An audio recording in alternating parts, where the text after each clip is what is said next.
If you used to be able to eat anything, handle a stressful week, be around perfume or cleaning products without a second thought, and now any one of those things can derail your whole day, that's not in your head, and it's not just aging. There's a specific reason your body's reacting to more and more things over time. Think of your body as having a tolerance threshold, and when that threshold is high, your system can handle what it's exposed to, the chemicals in food and water, the toxins in your environment, the stress of daily life, and it can process them, neutralize them, move them through without reacting. But over time, chronic illness, toxic exposure, nutritional depletion, and accumulated stress wear that threshold down.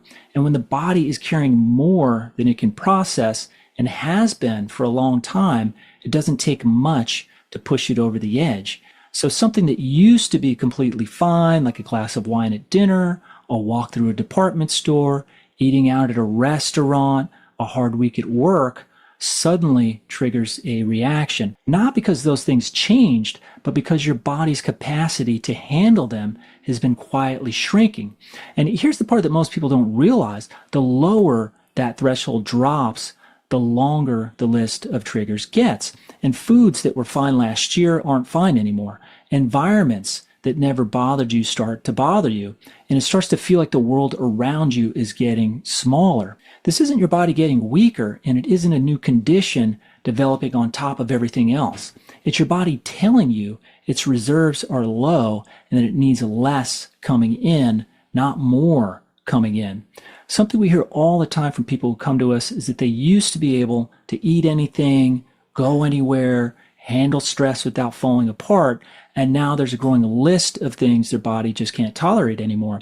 And what's painful about that isn't just the physical reactions, it's what those reactions cost them. Skipping meals at family dinners because nothing on the table feels safe, leaving events early because the environment is overwhelming, saying no to things they used to love, not because they want to, but because they can't predict what their body will do.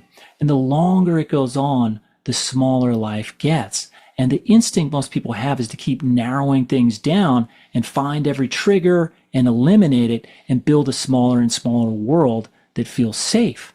But that's not healing. That's managing. And the real question is, why did the threshold drop in the first place? And what would it take to start raising it back up? So I created the What's Really Driving Your Symptoms self-assessment tool to help you figure that out. It'll help you identify what's driving the pattern underneath your reactions and where your body most needs support. Just click the link below to get started. It only takes about 2 minutes.